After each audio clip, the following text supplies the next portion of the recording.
Hello everybody, it's Becky Bamboo.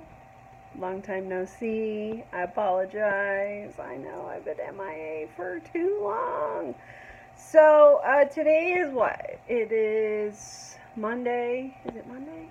Yeah, Monday, January 22nd of 2018. We're in a new year. How did that happen? And I've had so much going on with my health lately that I haven't really been in the spirit of making videos. But I have had a bunch of people recently um, sending me messages requesting me to do an update on my spinal fusion. And I've kind of had to pep talk myself and remind myself that when I started doing my fusion videos, I set out to do the complete story because nobody had done that prior. I couldn't find hardly anybody who had done long-term updates.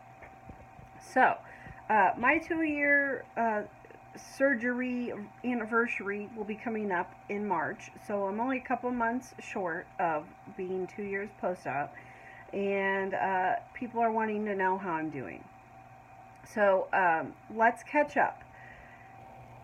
In terms of my fusion, I'm great. I don't have really any issues or complaints from the perspective of my back, other than the cold winter really sucks. And I know I talked about this last winter, how achy I would get when it's really cold. It stands true still this year.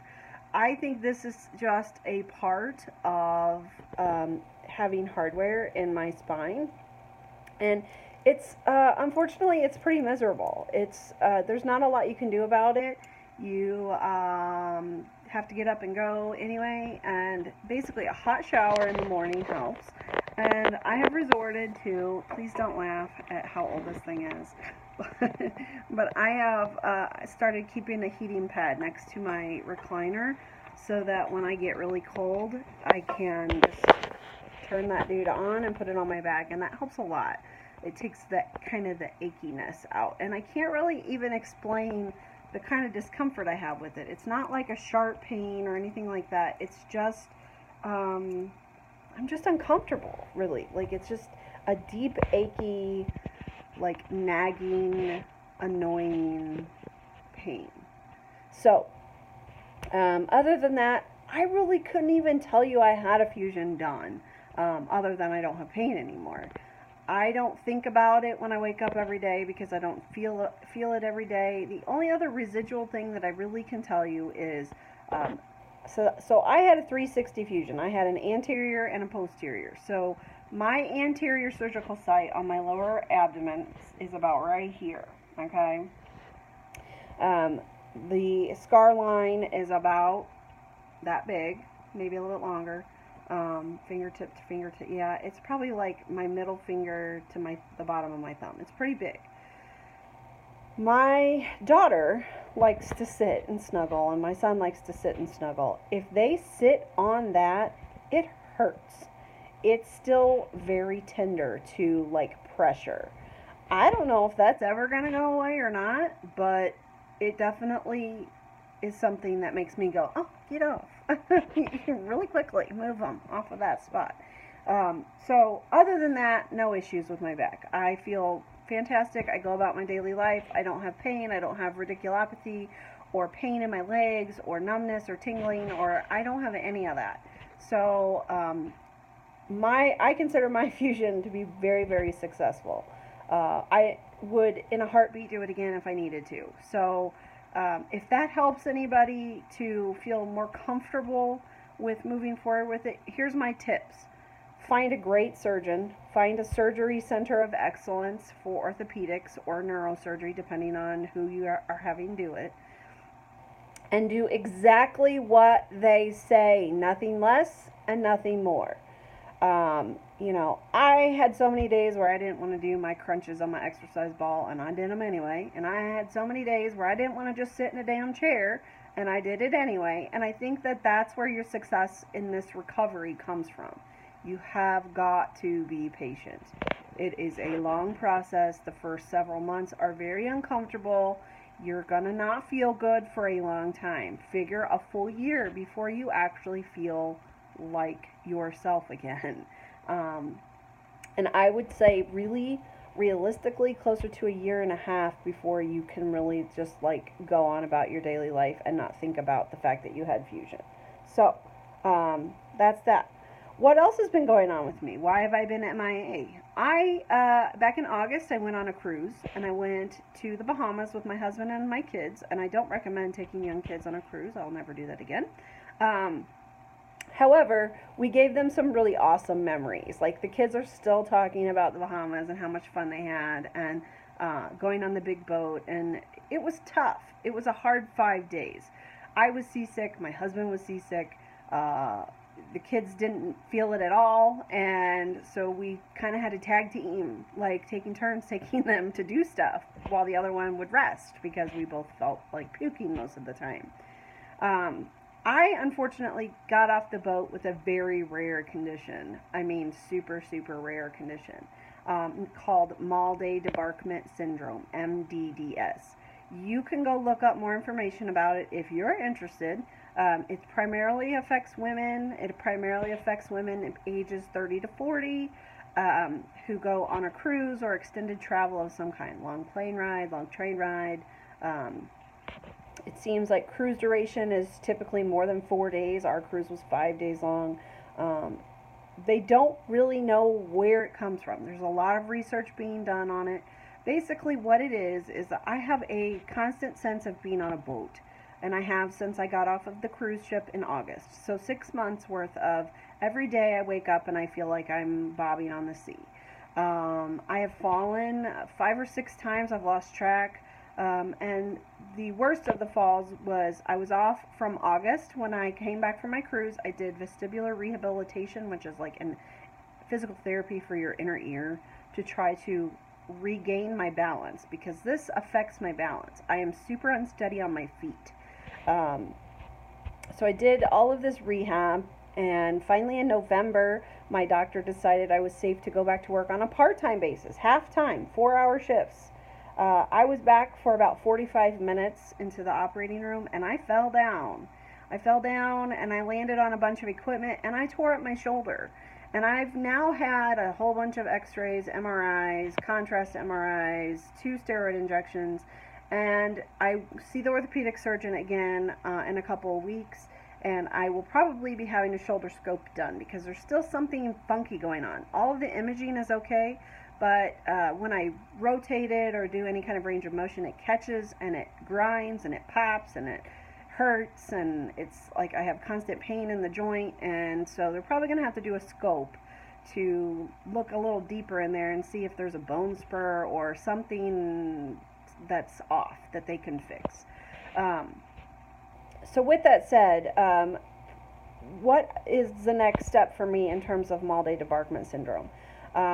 I've tried all of the rehab that's available to me. There is research-based stuff I can go do out in New York. It cost me about $6,000 out of pocket to go and be part of the research study. And as enticing as that sounds, $6,000 is a lot of money. So some people who have this have had benefit in recruising. So that's what I decided I'm doing. I spoke with my doctor. I spoke with my vestibular guy. They all say you have really nothing to lose other than the money to go on a cruise, and if you can afford to go do the research study, this is a lot cheaper, and your probability of getting benefit is about the same. It's a 50-50 shot. I can come back and feel exactly the same as I do, or I can come back and feel better. So I'm literally going crazy with this. So I haven't been able to work, obviously, because I fell, and I'm treating a shoulder injury and all of this. But beyond that, it's just, I feel sick every day. You know, I feel seasick every day, and it gets old. It's 6 months worth of feeling seasick every day. Some people who have this spontaneously get better in a matter of weeks or months. Some people never get rid of it. I know people who have had this for more than 20 years. So it's a crapshoot, really. But I am going to attempt to recruise. My husband and I leave in 6 days. We leave on Sunday to go back on a vessel, basically very similar track to where we went last time. We're going back to the Bahamas. This time, no kids are going with us. My mother-in-law is going to come and take care of our kids, and it's just going to be the two of us. The idea is to go and be, number one, as relaxed as possible during this trip. Some say that this is initiated from stress, and yes, my first cruise was extremely stressful. Trying to keep track of two kids on a ship, trying to make sure they stay away from the freaking rail and don't go overboard, and it was a disaster. So it was very stressful. So trying to go non-stressed. So we're flying, we're renting a car, we're driving to the port, we are staying an extra couple days when we come back to kind of resettle, and then flying home. And so I don't know what's going to happen with that, but when I get back from my cruise, I'm either still going to have mal-day debarkment syndrome, and I'm going to have to learn to live with it and get a totally different kind of job, or I'm going to go into remission and I'm going to be able to go back to my life. Regardless, I'm going to have shoulder surgery when I get back. So I've got that coming down the pike, which has been less than fun. I mean, I have shoulder pain and it sucks, and that's that. In addition to that, my women's annual PAP exam was last week, and I have now been told that I have a prolapsed uterus, which means essentially my uterus is starting to fall out of my vagina. And I'm not trying to be gross when I say that, but people go, what's a prolapsed uterus? Well, that's the nitty-gritty of what it is. I have a lot of pain with my menstrual cycles. They're really out of whack. They're like, 1 month I have like 2-week break. The next month I might go 6 weeks before my cycle, and then I have, a 10 or 12 day cycle, and then I have like a 3-day cycle, but it's always painful and always uncomfortable, and it's always miserable. So, with that said, the decision has been made that I need to have at least a partial hysterectomy. I need to have my uterus and my tubes removed. Number one, I don't want to have any more kids, so that part's okay with me. He wants to leave my ovaries for the hormones, so I don't have to go on hormone replacement. However, of course, then I'm at risk for ovarian cancer or whatever. So it's just been a lot to undertake. To know I'm coming back, may or may not have this mal-day debarkment condition, and knowing I basically have 2 surgeries I need to have done. And I would like to have them done as close together as possible so that I'm only out of work 1 time instead of 2 times this year. Obviously, these are going on my insurance, so it's, I will hit my out-of-pocket maximum for my insurance, probably with just 1 surgery. So I definitely want to do them both in the same year so that I don't have to pay that twice. But it's been hard, y'all. I've just been a total mess. I feel like shit every day. I know I don't look sick, and that's the problem with mal-day debarkment syndrome. You don't look sick. People don't realize it, and I think a lot of the people I worked with thought I was like bullshitting when I came back to work in November. And then, when I fell 45 minutes into my shift, they were all like, "Oh my God, this is like a real thing." And like then people started kind of like, I think they felt bad that they had treated me like I was a fraud. It's really scary. It's caused me a lot of anxiety, and I'm not going to lie, I've been super depressed the last 6 months. I keep trying to pull myself out of it. I've gone on medication for it, and, seeing the doctor and everything else, and it's been very, very, very hard for me to essentially feel like I've given up my life again when I just got it back after having spinal fusion. So just know, I'm around. I'm doing well with my back. My back is good. I'm trying to maintain my weight, which is hard when you're not working, but my appetite has been kind of like gone from the seasickness feeling, so I have actually lost a little bit of weight, which is good and bad.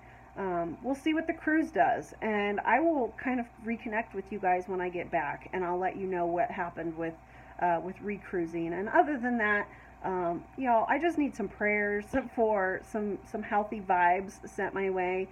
It's been a long few years for me with health issues, and I'm done. I'm just really mentally and emotionally done with having to fight it. So anybody who has, if you pray, if you whatever, send me some good juju. I love you guys, and I'll talk to y'all soon.